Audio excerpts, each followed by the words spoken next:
Welcome to Burnout and Beyond. I'm your podcast host, Victor Bartley, and I'm thrilled that you've joined the space where we encourage leveraging burnout for well-being. Our guest today is best-selling author and integrative psychiatrist, Rozina Lakhani. As an executive coach and speaker, Dr. Rozina shares her own story with burnout that she leveraged for a life of joy and gratitude.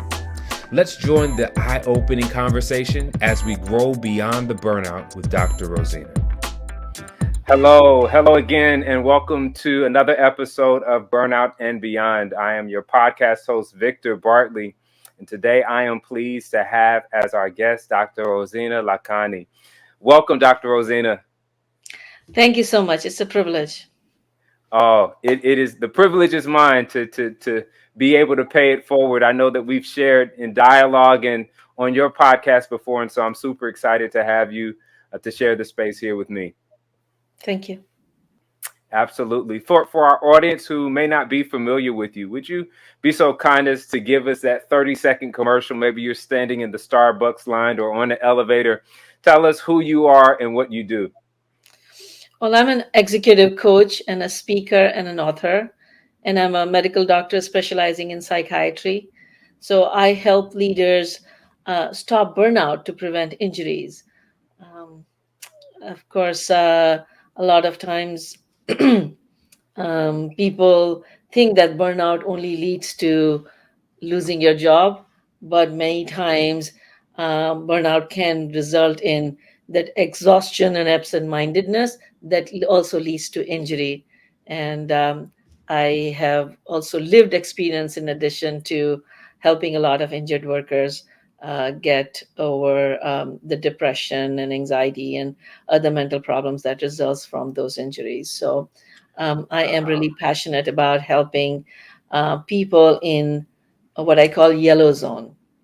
Okay. So, I call stressors are like traffic lights on road of life. Okay. Sometimes the lights are green, everything is going smoothly, and so life is moving smoothly. Sometimes it's red, you have to stop, and that's when you need to get the people stop and get treatment.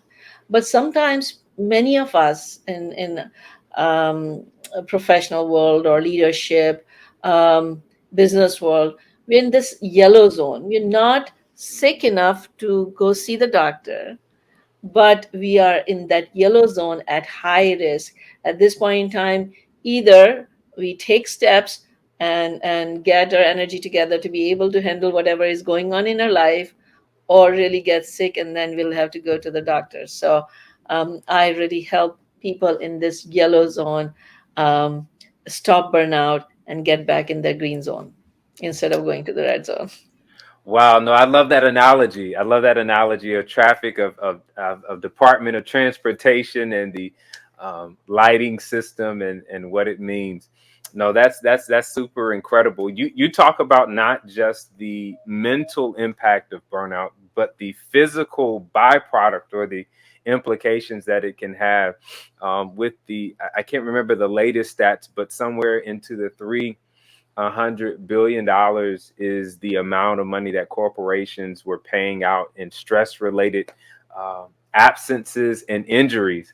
And so you're speaking directly to something that is being documented as a major problem being caused by stress. Would you share? I'm intrigued. Share a little bit more, if maybe it's your story or some of the people that you've coached and worked with about burnout. How have you become so passionate about this topic of burnout? So that kind of started a few years back. Well, as I said, I'm a psychiatrist, so I was working, and I had my company, and the company was going through a lot of change, a lot of new employees, new policies. We had moved, so a lot of change was going on. And a lot of high-performing people, they don't realize that the stress is affecting their mind and their body. And even though they are feeling stress, they keep pushing themselves.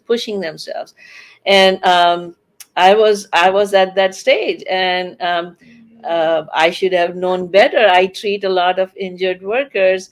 Wow. And a lot of people with severe depression. but I did not recognize that I was on that path. You know, when the when you burn a matchstick, you know, the head is burning a little bit. You need to Yep. blow at that time, right? Right. Otherwise it will keep burning, and if you don't blow it, then it starts burning the rest of the stick, and the longer you wait, the more burnt it gets. Okay, so that is the effect on your body and your mind. And Mhm. then if you don't take the steps, then it comes time when it burns your hand and you have to throw it, then you lose your ability to function completely. And so I was in that stage of, like, going from the head burning to going to the body burning, did not realize, did not Wow. stop. And I remember the day when I was driving back from work, I was feeling so exhausted.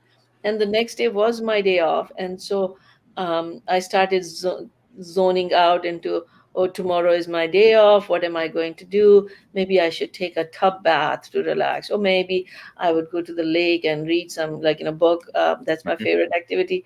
And so I'm kind of thinking, and then I heard this large sound, and there's a bang, and then I came to my senses and realized that I was hit. I was in a car accident because I zoned out while driving. Wow. Wow. Wow. Wow. I'm grateful that you are here to tell the story, that you made it out of that collision. But there were so many gems that you shared along the path of the imagery of the match stick and holding it in your hand too long. And I just deeply appreciate your vulnerability in acknowledging that even as a high functioning, exceptional, excellent expert worker in the area of burnout relief for others, it still trapped you. It still got you.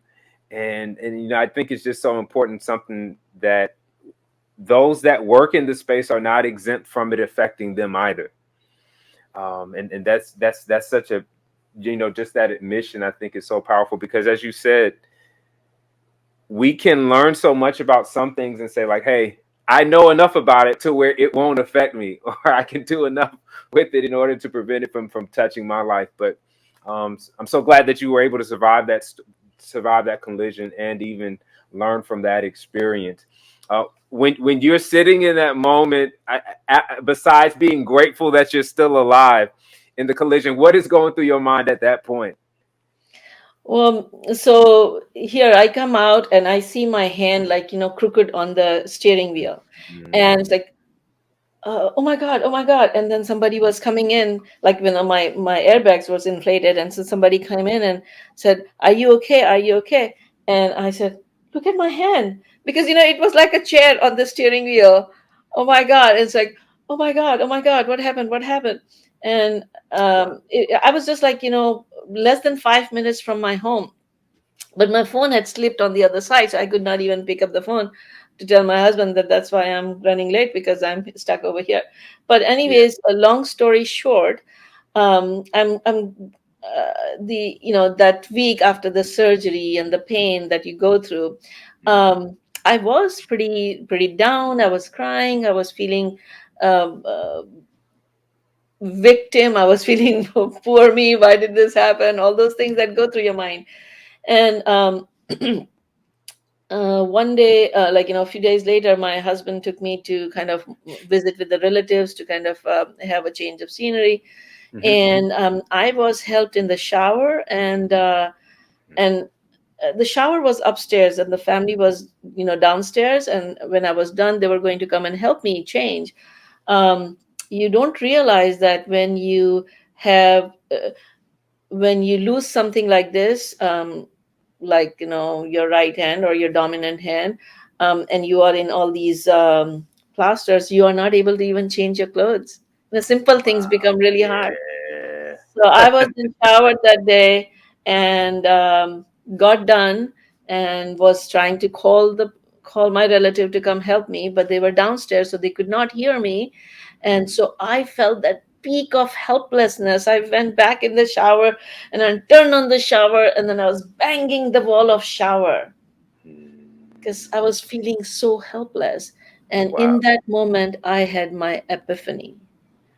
I Wow. said, I am banging the wall of shower with my left hand. What if I would have lost my left hand too? What if I Mm, would have lost my mind or my eyes or my life? mhm. And I had a 5-year-old kid at that time, and he was in the car with me for the whole Wow. week because he was not feeling well. And that was the day when I went back to the daycare. What if he was in the car? Mm, And I had this change in my perspective. Um, and a few days later, I was trying to sleep, um, but I could not sleep because I'm a right-sided sleeper, and there were these ah, nerves around my hand that I could yeah. not sleep. And so I was sitting in my bed, and my friend had given me a diary. So I pulled the diary for the first time with my left hand Mhm, and started writing a gratitude journal with my left hand. And I wrote, "Thank you, God, for my left hand, for my eyes to be able to see, mm, because I could see the scenery in front of me, yeah. for my husband to be sleeping on my side, and this pillow to rest my hand, and the ability to endure this pain."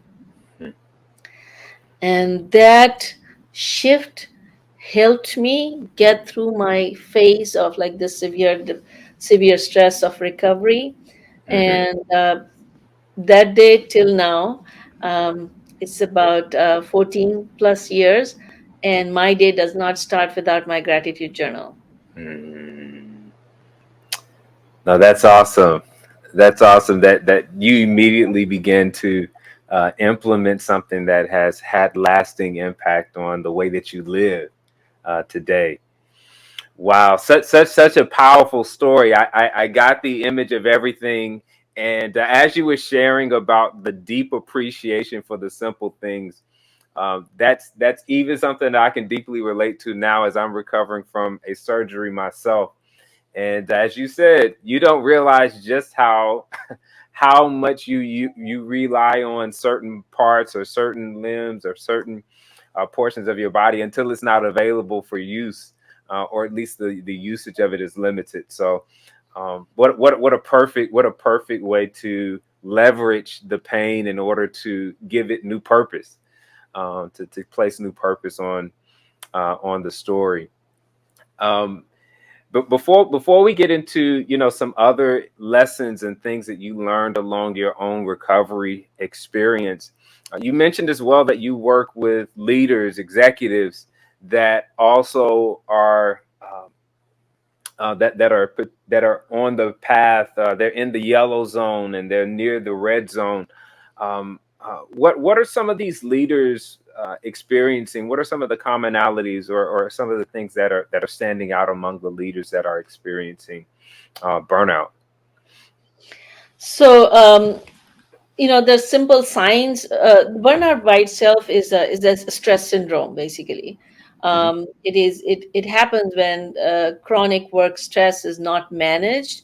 Then the person gets into this syndrome, and WHO defines this syndrome with three major criteria. One is like physical and mental exhaustion. Hmm. The second one is distance from the job. You kind of start feeling a little detached. You start disengaging or become cynic or negative. Hmm. Um, and the third one is decrease in personal productivity. So you see, when you're really when you're getting stressed and your mind and body is like not performing at the best, you start becoming a little absent-minded. And when you're a little absent-minded, then you start doing mistakes. And when you do mistakes, sometimes they cost you money. Sometimes they cost you, sometimes they're minor and no major problems. But Sure. again, those mistakes could lead to losses, and sometimes physical injuries. Hmm. In my case, I zoned out while driving. Yeah. I, I had one person that I was helping with. She was a supervisor, and of course, like her job was mostly the office job, but she was helping. some employee with a machine.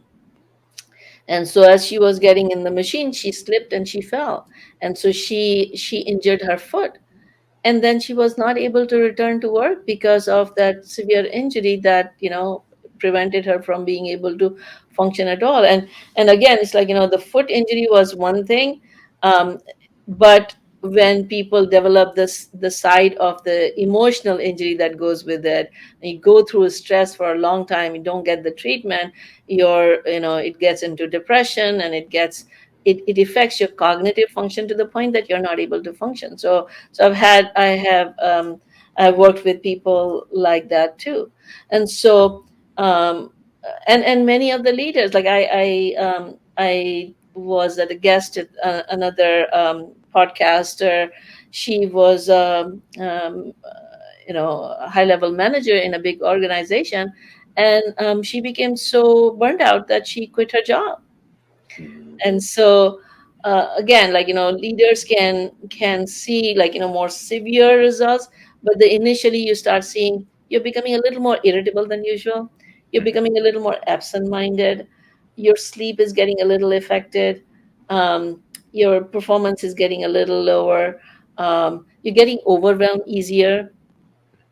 And so those are kind of the a telltale sign of that your stress is moving into the burnout. And if you don't take care of it, it is going to go to the severe stage of burnout.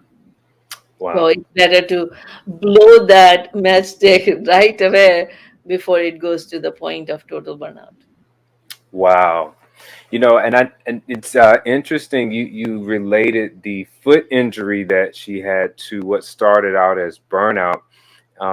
And I think just recently there is a medical diagnosis that well, burnout has made the listing of medical diagnosis, which Actually, it is has just made to the occupational phenomenon. So it's still not the okay. DSM-5 diagnosis, but it Correct. has been part of the ICD 10 and 11 as a, uh work-related phenomenon. Okay. So it's starting to make its headways into just the more holistic reality of how much it can actually affect.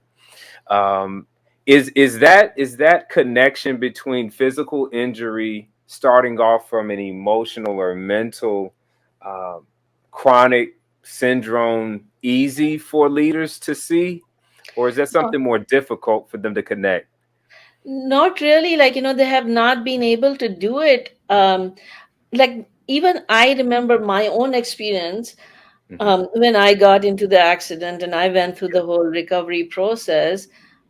Nobody, like, from the nurses to surgeons to therapists, whoever who were helping me, um, and myself initially did not associate that this happened not just because of the car accident, Hmm. and it is not just my hand, because everybody was focused on fixing my hand. So yes, that was very important. It was like physical injury that was right in front, that could be fixed. That was fixed as best as they could, Right. but nobody realized what actually caused that injury in the first place.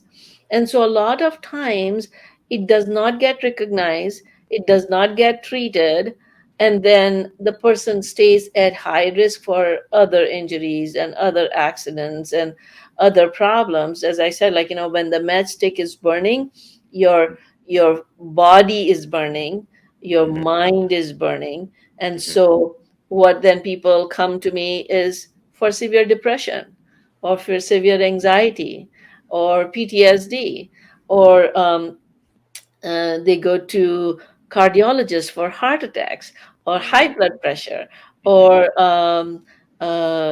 acidity, or migraine. All these things are kind of part and parcel of stress reactivity. Gets worse with the stress reactivity. Even diabetes gets worse with the stress. And so about 70% of medical conditions are either directly or indirectly affected by stress. or even the recovery from the surgery. Because when your body is under stress, your body is producing less immunity, and when Hmm. your immunity is low, then you're at higher risk of getting infections. And so there are lots of ways that stress affects your body and your mind, and unless we address the root cause, um, sometimes the person remains at high risk.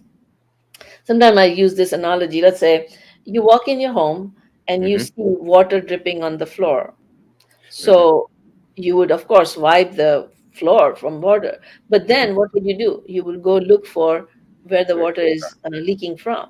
And Yep. then, unless you turn off that leakage, the water would keep coming on the floor. Correct? Correct. Yeah. So if you go and fix that injury and don't realize what was the root cause that was making the person absent-minded, that led to this accident and injury, the problem would continue. Hmm. And many times leaders are not aware of that, and then they kind of get overwhelmed with all the things that are happening, both in their life and then their team's life. Wow. Wow. No, that's so powerful. It reminds me of the term in the Japanese culture, koroshi, which is transliterated death by overwork.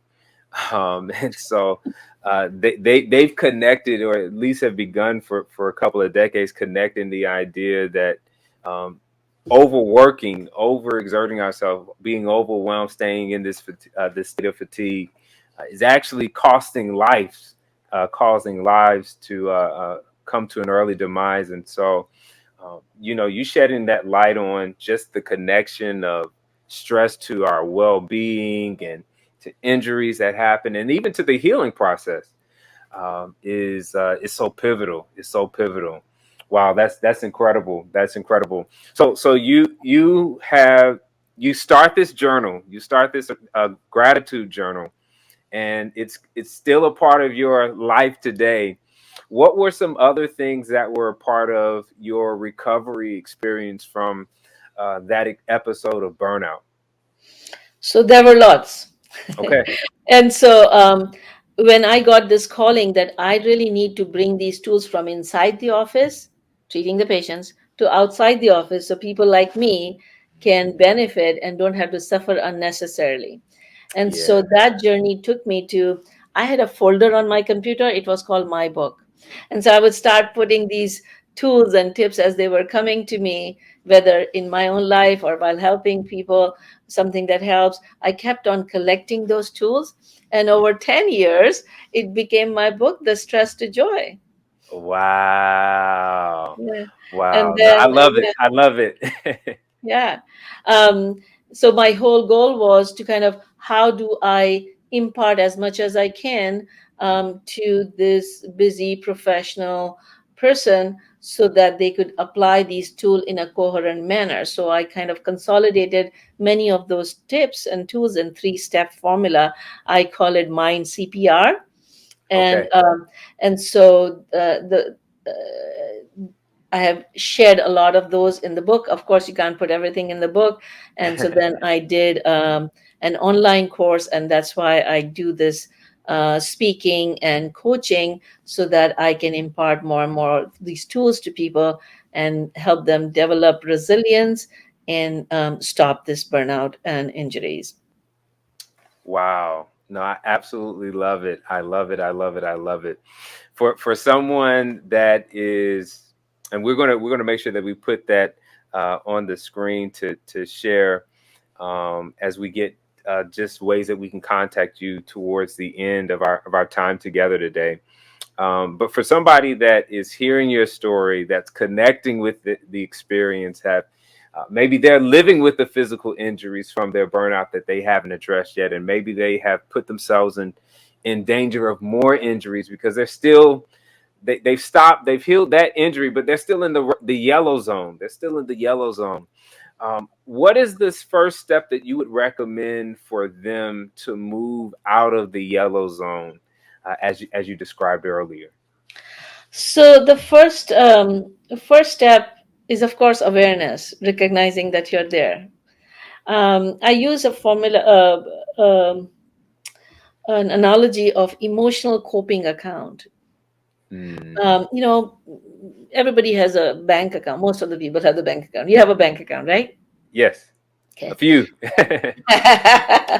And so there are deposits in the bank account, and then there are withdrawals from the bank account, Yes. right? What would happen if you don't put enough deposit and you keep on doing withdrawals? What would happen? Mm. Yeah, yeah. Overdrafts. Overdraft, right? Yeah. And your account would go in negative. Close. Yep. Similarly, all of us have an internal emotional coping account. Mm. All the things that you do to make yourself uplifted and expanded are deposits in your emotional coping account. All the things that are stressors that demand of you, they are withdrawals from your emotional coping account. And so if you don't keep the deposits in alignment with the withdrawals, then your emotional coping account would also go in Mm. overdraft. Negative. Yeah. Yeah. And so, first thing we want to do is find out what is the balance in your emotional coping account. And I even like that. while you're doing other things to try to figure out, get the help, either do self help or find a coach like me and you, you can start kind of putting the small deposits in your emotional coping account so you can come out of that negative state. I love Um, it. and I have a you know how everybody does their to-do list in the morning, right? Yes. Most of the people do. So I in my to-do list, I keep it on my phone. So in my to-do list, there is a repeated to do, and it's called deposits. And in the deposits, I have all the usual deposits that help me. This kind of listed. So every morning when I'm doing my to do, I look at it. Most of the time I look at it and see what I'm going to deposit in my emotional coping account today. And Mm. having as simple as that, I'm going to drink my 4 bottles of water today, or I'm going to go for a walk today, or I'm going to go for a massage treatment, or just look at the flowers and feel that connection with the nature. Even those small deposits help improve your emotional coping account balance, so when there is withdrawals, you're able to handle it without getting into negative. Wow. Wow, no, I love that. There's this analogy as you're talking, just kind of the wealth, the wealth analogy that you're using. That constancy and time will build wealth is a is a line that I've often heard, and so I love the idea that, like, if you're continually over time pouring into your emotional account, that when you have to pull from it, or when it's unexpectedly withdrawn from for some, maybe there's a purchase you forgot that you made and it's delayed and being withdrawn, like you have some things already there. You already have some. Emergency fund. There you go. I love it. I love it. I love it. I love it. I love it. You've been doing this constantly. You've been building it. So you're ready to withdraw even when you don't want to. Even when you don't want to. So I just love that. I love that picture that you shared with us. Wow, this has been a joy. This has been a joy, and you've left so much for our viewers to uh, digest, to think about, and also maybe they want to connect with you and learn a little bit more about what you do. I know that you mentioned earlier one of your courses, but I want to hear if you will share with our listeners how can they connect with you and learn more about what you do. Well, most of my services and products are listed on drrozina.com. So that is DRROZ for zebra, INA.com. And so people can contact me from there or get the other resources, including my books, my guided gratitude journal, my course, and listen to the podcast where you were recently the guest. So Yes. I have a podcast called Happy and Healthy Mind with Dr. Rozina, where I bring people like you to share their wisdom. Yeah. So, so people can enjoy those either on podcast or YouTube or Facebook, wherever you are. They are available. Awesome, awesome, awesome. And this is just, as she just spoke about, the online course, From Stress to Joy. This is also the title of your book, if I'm not mistaken. Correct. And so this online course is available to learn more of those tools. And she shared about the mental CPR, the emotional CPR, that the framework that she leads leaders through, executive leaders through, in order to move away from burnout, get out of that yellow zone. You got to get in the green zone and live life with abundance. So you can definitely check out that website and that online course to sign up there. Dr. Rozina, it has been a joy and a privilege to have you share with us today. Thank you so much. Thank you. I hope it benefits a lot of your audience. Even one person makes a little change in their life that gets them from that yellow zone to green zone instead Yes. of red zone, then we'll feel closer to our purpose of our lives. So thank you. Oh, no, yes, absolutely. Oh, wow. We've learned so much from Dr. Rozina today. And as we often remind you, burnout is the invitation to not continue in what you're doing, but to begin again. Until next time, live well. Peace out. Dr. Rozina reminded us that being aware that you are burned out is the first step to reducing or removing it. Awareness allows us to get outside of our mind and observe it in action. Dan Brule. Don't diminish the power of your awareness to be the catalyst for the change you owe yourself. Thank you for joining this episode of Burnout and Beyond. To see previous episodes, visit the podcast page on victorspeakslife.org. If you or your organization want to grow beyond burnout, share your information by clicking the Book Victor icon. Until next time, live well.